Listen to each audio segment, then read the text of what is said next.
ఇవాళ మీకు రెండు కథలు చెప్తాను.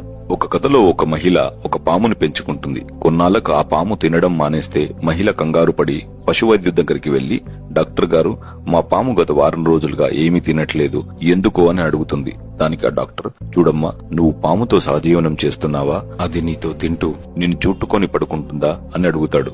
దానికి అవును అంటుంది. అయితే అది భోజనం చేయకపోవడానికి కారణం జబ్బు కాదు, అది ఇన్నాళ్లు ఎదగడానికి వేచి చూసి నిన్ను చుట్టుకొని పడుకొని నువ్వు ఎంత పొడవున్నావు, ఎంత వెడల్పుగా ఉన్నావని కొలతలు వేసుకుంది. ఇంకొన్ని రోజుల్లో అది నిన్ను తినడానికి నిశ్చయించుకుంది కాబట్టి ఇప్పుడు అది తినడం మానేసింది అని చెబుతాడు. మరొక కథలో ఒక గ్రామంలోని మహిళ తన చంటి పిల్లవాడిని ఇంట్లో వదిలేసి బయట పనిచేసుకుంటూ తిరిగి రాగా తన బాబు ఒంటిపైన రక్తం చూసి, తను పెంచుకుంటున్న కుక్క నోటిలో రక్తం చూసి ఆ మహిళ తన కుక్కే తన బిడ్డను గాయపరిచిందన్న కోపంతో ఆ కుక్కను కొట్టి చంపేస్తుంది. కాసేపటికి ఇంటి లోపలికి వెళ్లగా ఒక విషపు పాము రక్తపు టేరులో ముక్కలు ముక్కలుగా పడి ఉండడం గమనించి, అయ్యో ఈ పాము నుంచి నా బిడ్డను కాపాడడానికి నా విశ్వాసమైన కుక్క తన ప్రాణాలకు తెగించి పోరాడితే చివరికి దాన్ని చంపేశానా అని బాధపడుతుంది. చెప్పిన రెండు కథల్లో మొదటి కథలో మీ జీవితంలో ఉంటూ మిమ్మల్ని ఎలా మోసం చేయాలా, ఎలా నాశనం చేయాలా అంటూ పాము లాంటి వాళ్ళని గుర్తించడం ఎంత ముఖ్యమో, అలాగే రెండో కథలో చెప్పినట్టు మిమ్మల్ని అన్ని వేళలా